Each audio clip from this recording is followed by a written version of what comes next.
Hi, welcome to the video. Make sure to like and subscribe if you enjoy, and comment your thoughts and opinions on the stories. Let's get started. Am I the antagonist for refusing to buy my fiancé gaming laptop for a few grand after he told me to find a real job? My fiancé, M37, and I, F30, have started living together 6 months ago. I own a house and he moved in with me. I run online business from home which allows me to live rather comfortably. A month after moving in, he quit his job saying how much he hated it and that he's going to try and do Twitch streaming for a living. I'm all for following your passion, so I was supportive, although surprised at the turn of events. I'm in financial position to support us both, but it felt off. Anyway, nothing happened with his Twitch channel. Sure, he's gaming all day, but hasn't bothered to even try and create an account. He just games for pleasure. It's been 7 months. I've had conversations with him suggesting he finds work, but he keeps telling me that I'm unsupportive and he needs time. He wanted us to buy a bigger house together, but I said that I'm fine with my current one and that, since he doesn't have a job, I don't want to get mortgage and be left with paying everything, and he told me that if I found a real job maybe I wouldn't have financial problems.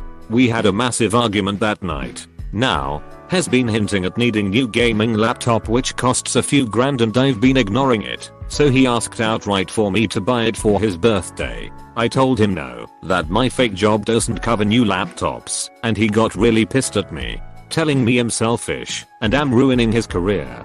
Granted, I can afford it to buy it, but he really hurt me saying my business is not a real job despite me working my ass off. Am I the antagonist for not buying him new laptop?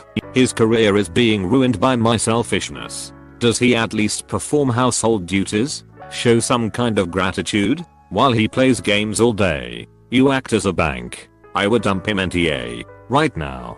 Discard the individual in his entirety. Comment by team member Shannon. Now for the top comments. NTA, after 7 months of this, you really shouldn't have to ask. NTA, dude is using you. NTA, wow. So he saw you make money with your own business and decided you can be his sugar mama while he follows his dream of being a professional gamer. Yeah, know what? No, you have a real job. He has no job and now he's going through some early midlife crisis trying to be some edgy famous gamer. Sorry but he sounds like he's 19. He'll be 40 soon. He needs a real job, not you. He's not even trying to be a professional gamer. If he doesn't have a streaming account all he's doing is just gaming. He's being a professional slob. NTA, dump him. He's using you. I'm just curious why she is with this guy. It doesn't sound like he contributes in any way to the relationship. I mean he is almost 40 and he is living off a 30-year-old. Am I the antagonist for firing my vet after the way the nurse spoke to me? I, 29F, pay $35 a month for an insurance plan for my cat, 2F. This includes a basic checkup every 6 months.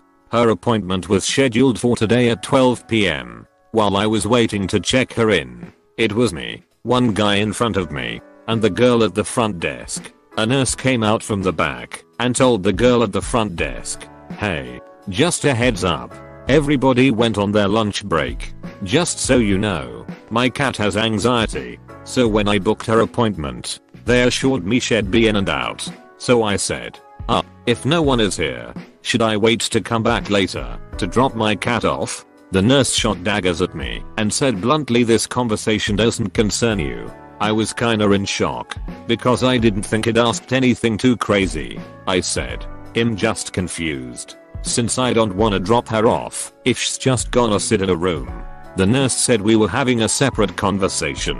She'll be fine. I have pretty bad anxiety myself and wasn't here to argue, just to advocate for my cat. So I meekly said okay, and I figured that was that. Well, this nurse gives me an up-down look, turns around and walks into the back. The door hadn't even swung shut yet and I could hear her trashing me to the other nurses. She's laughing saying, "You guys, there's this crazy lady at the front with her cat," and then the door swung closed. This is where I might be tar because I shut down and told the girl checking me in, "I'm not letting my cat go back there unless that person is not in the room." or if I can go back there with my cat. If she talks to me like that, how am I supposed to trust her to give the best care for my cat, who can't speak up for herself? I also said I wanted to make a complaint. I asked for a business card for a manager. The front desk girl gave me a card and I called the number the front desk rang. She put it on hold and looked sheepish. I asked if this was the number for the manager or for the store. She admitted it was for the store. At this point my cat is howling in her carrier. We're driven all this way, and she was so shaken up. So, sunken cost fallacy. I said it's safe for the apt if I could come in the room with her and make sure she was safe. The front desk girl finally admitted, well, no one is here. They're at lunch. So it would be at least an hour. So the nurse had been lying about my cat being taken care of all along. I didn't want to argue anymore. So I said I wanted to reschedule for a time I could be in the room. She booked me for next week. Afterwards, I called my mom, and she told me I definitely shouldn't go back, but I also shouldn't have threatened to make a complaint to the manager and be a Karen. So I'm planning to call back this week and cancel my appointment and my insurance, and take my business elsewhere. I think I was sticking up for my baby, but I could just be a crazy cat lady causing issues when I could have just left. So am I the antagonist? Edit. Cat tax. 12 cm/MR. My cat also has anxiousness. She has the spicy label and is taking Prozac as a result. What if I experienced that? I would leave that location so quickly that fur would fly in my wake. You handled that better than most people. You did nothing wrong. Comment by team member Taylor. Now for the top comments. Listen to your mom about not going back, but in addition to making a complaint, also write a review. Let other people know about their supposed business model of laughing and lying to their customers. NTA, this is a definition I found. You do not fit this definition. Term for an obnoxious, angry, entitled, and often racist middle-aged white woman who uses her privilege to get her way or police other people's behaviors. Yup, they declined your offer to deal with this privately with the manager, so now make it public with a detailed review. It's important so the manager does discover what is happening and you will be saving other innocent pets from improper care. NTA. The nurse said that comment knowing you would still be able to hear her. So that's a very weird bullying tactic. Then the front desk nurse gave you the wrong number purposefully to stop your complaint. Then you found out you were justified in your concerns. BC, it would in fact be a long wait for your cat by themselves. BC, everyone was on lunch. Completely they are in this situation. Also, why they would have an appointment at 12 PM when the whole staff go on lunch then is also bizarre. Also, why they would have an appointment at 12 PM when the whole staff go on lunch then is also bizarre. NTA. That was my first thought. Why are they all going to lunch when they have appointments scheduled? Someone should be staying behind to handle those appointments. This place just sounds terrible. I wouldn't go back if I was Opus. There's no way I'm trusting them to care for my fuzzy friends. Am I the antagonist raising my daughter to be weird and creepy? I have a 6-year-old daughter, Alyssa. My wife passed shortly after her birth, so I've raised Alyssa alone. My family is horrible, and my late wife's family lives in another country, so they couldn't help. For context, I have Asperger's, and, I think from it, a habit of thinking aloud. I tend to kinda commentate and talk to myself. Verbalizing my thoughts, repetition, and rhythm help me think and remember. I find it especially helps at work. It also leads me to making crappy, short songs when I need to remember stuff. These I definitely try not to near others. It's not always conscious. Often I don't even realize I'm actually voicing it aloud, while I try to avoid it around others. At home it kind of just happens. My late wife found it amusing, though it probably got annoying. Last year Alyssa picked up the habit. She would say what she's thinking, especially when cleaning or focusing, same as me. While I have talked about not saying inappropriate or rude thoughts, I haven't really cared much overall. My parents shamed me for anything abnormal I did and it hurt. So I'm careful not to make her feel that way. Besides, if it helps her clean better, that's great. My wife's sister, Tana, moved about half an hour away last month. I never expected it, but Tana's husband got a great opportunity, and they've both wanted to move from home. Since they were finally close by, Alyssa and I have spent a lot of time with them and the kids. Tana has commented a few times if I or Alyssa accidentally talk to myself, but I always laughed it off. The last straw was last week when Alyssa was helping me clean after a lunch. She basically talked herself through it. Tana got annoyed and basically told her it's weird and not to do it. Alyssa stopped but was upset. I told Alyssa she's fine and talked to Tana afterwards. She refused to accept that it's not a big deal and said I have to raise her properly. Apparently it's weird and wrong. And basically I'm a lazy father by ignoring it. My brother-in-law basically said that it's creepy and said that I'm setting Alyssa up for failure. I got upset and tried to explain that it's not such a big deal. We argued and I kicked them out until they apologize for insulting Alyssa. I just don't get it. She doesn't think there's some imaginary man talking to her. At worst she imagines what I would answer from what Alyssa has told me. But like saying where has the plate gone? Then oh there it is. Now where does it go to in the drawer? There we go, it's away. Now what's next? etc as we clean. It doesn't matter Emo. But I definitely don't exactly have a normal perspective. In my life a few people have found it weird. But it's never really been a problem outside of home growing up. Is it an important issue I'm missing? Or lead to something? I don't think I'm wrong. But Tana thinks I'm a massive R for punishing her when she was just trying to help me. Tana believes I'm a huge R for punishing her while she was merely attempting to assist me. Not you. But Tana and your brother-in-law are the jerks. Make it obvious to Tana that she accepts her niece as she is if she wants to be in a relationship with her. Comment by team member Charlie. Now for the top comments.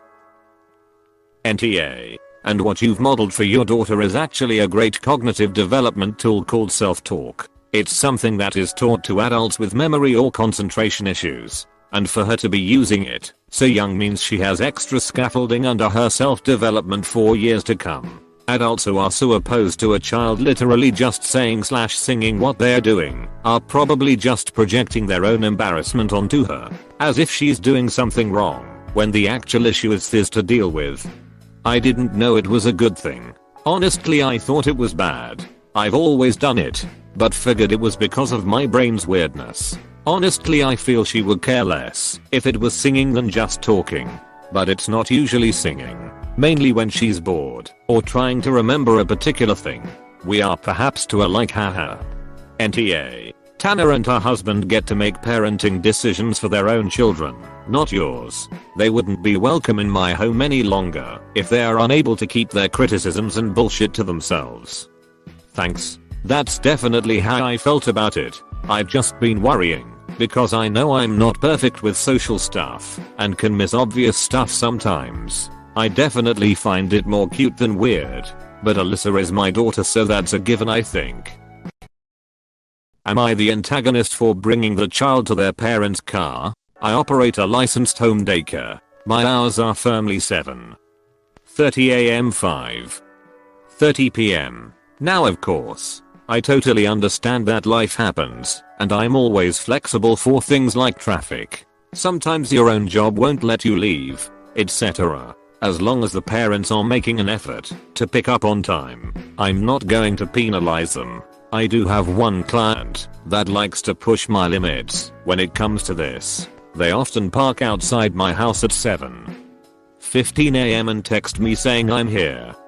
I always reply okay, we open at 7:30, see you then, because while I'm dressed and ready, I'm often still having my coffee, setting up for the day, etc. You wouldn't be able to pull up at Trader Joe's and insist on being let in 15 minutes early. On Friday, I noticed they pulled up at 5:00 but didn't get out of their car. I figured they must be on a call and went about my business, tending to the kids. The rest were picked up by 5:15. Client was still in her car. Not a problem. I'm open until 5:30. You can choose to do what you want. At 5:25, I did text a reminder that hey, I close at 5:30. Do they want me to bring out their child? No response. 5:30 comes. They don't get out. 35. I text again saying I understand you may be on a work call, but my day ends at 5. 30. Please come get child. Ignored. 5. 45. I packed up the child's things, took them by the hand, and lead them outside. I could see the client was talking on her phone. I knocked on the window. She gave me an annoyed look and rolled it down. What? I asked if she got my texts, and she said yes, but she was busy, and considering I make her wait 15 minutes, I can stand to wait 15 minutes. I told her that's not how it works. I'm done by 5. 30. I asked if she needed help getting the child into their car seat. She let out an aggravated sigh, told the person she'd call them back, and then went about putting her child into the car. I went back in, figuring we were done. I got a text an hour later that I interrupted an important work call, and why couldn't I have just watched him another 15 minutes? I pointed out I may have been willing if she responded to my texts. She told me that I work from home, so I can handle working 15 minutes late. Am I the antagonist? She purposefully arrived 15 minutes late in an effort to chastise you for not letting her bring her child in 15 minutes early. People shouldn't take advantage of your time just because you work for them without even having the decency to notify you. Comment by team member Jordan. Now for the top comments. 100% not the a-hole. Entitled parents need to learn how to respect your hours. Just because you work from home, it does not mean that you have to watch her child after hours. If she does this again, text her that there is an extra late pickup fee or something. Oh, she got an invoice for a late fee, which I think further pissed her off. NTA drop the client. Give them one final warning if you're feeling generous, but this is BS. 100%. This client is overstepping and taking advantage of the situation where they can. Drop the client. Your time is your time and they cannot expect to take a minute of it without your agreement. For those 15 minutes that you technically be doing overtime, so whatever you make an hour plus $10. Do this a few times.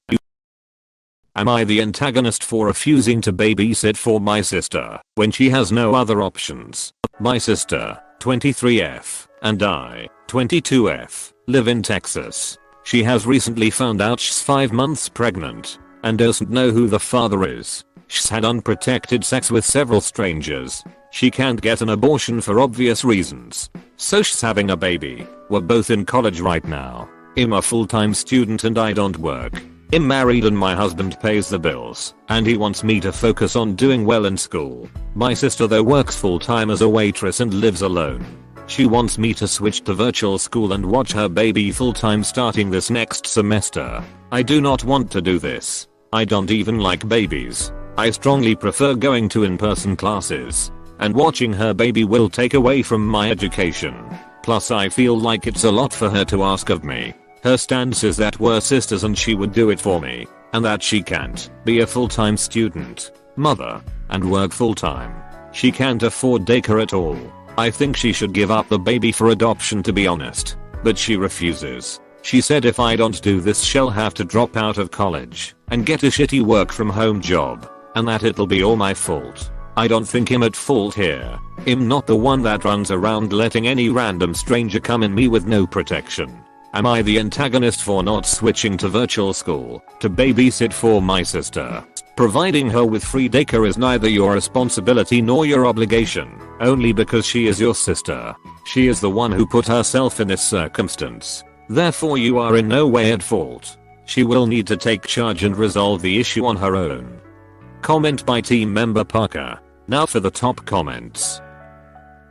NTA. Tell her that adoption is an option open to her. So if she chooses not to go that route, then she chooses to drop out. It's not on you.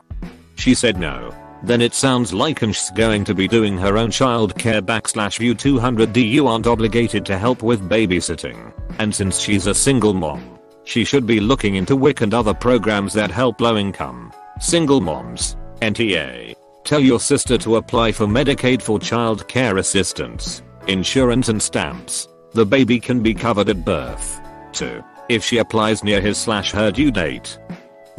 However, Texas is notoriously bad at all this. I'd add a recommendation to move next door to New Mexico.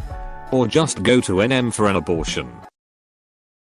Am I the antagonist for walking out of my wedding? I, 28 meters, recently was going to have a wedding with my fiance Jamie, 26 male fake name. To spare the details, we met in high school. Him being a year younger, we are both gay men and love each other very much. My family has been 110% supportive of my sexuality and our relationship. They have known for over a decade now. However, Jamie was raised in a conservative, heavily Christian, anti-everything that goes against common Republican agenda family, opposite to mine. If you couldn't tell by now, his family is and was not supportive of him. Regardless of their support, we continued on and eventually got engaged 2019 Christmas.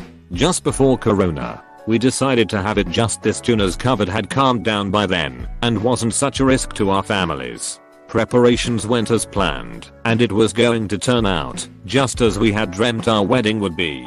Now, I should have mentioned earlier, I'm black. My fiance is white. So during the planning period of the wedding, Jamie's family were making rude comments specifically towards my heritage and my family.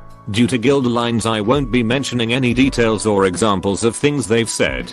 Jamie had made arrangements to completely cut his family off from him after we had gotten married, which is why I hadn't clapped back or anything and completely put up with the comments his family had made.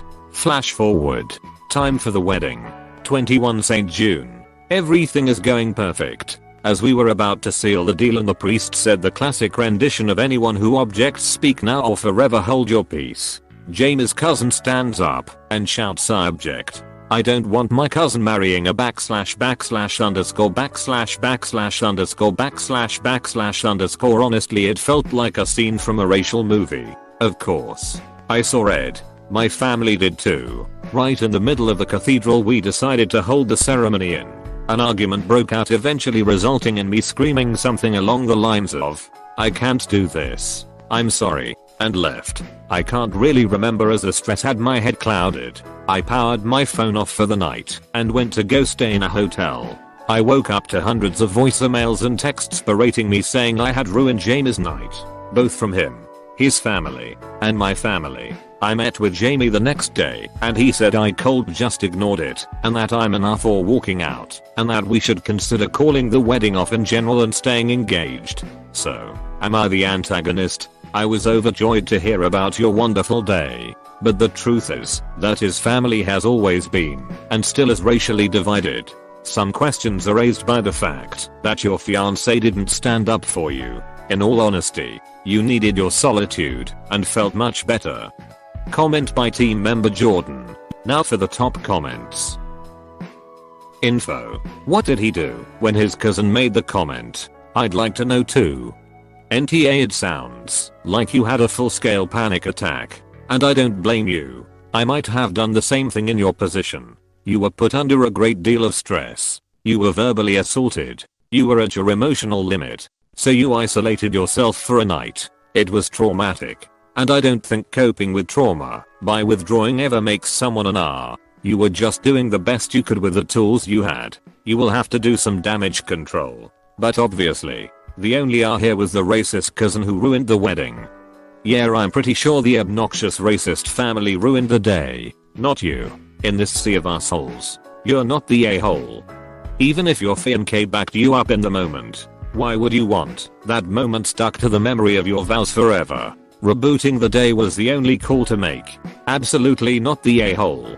If his family is so awful, why was he waiting until after the wedding to cut them off? I find it kind of bizarre that he expected you to just tolerate everything from them until a certain date passed. It makes me rather suspicious that he never intended to cut them off. Once you were married, it'd make it a lot more work for you to leave, and I can't help but wonder if he was intending to use that as leverage to make you keep tolerating them. Yeah, I thought the same while reading. If he was going to cut them off, it made much more sense to do so before the wedding. What would be the point of having them there being nasty just to go and see the day after?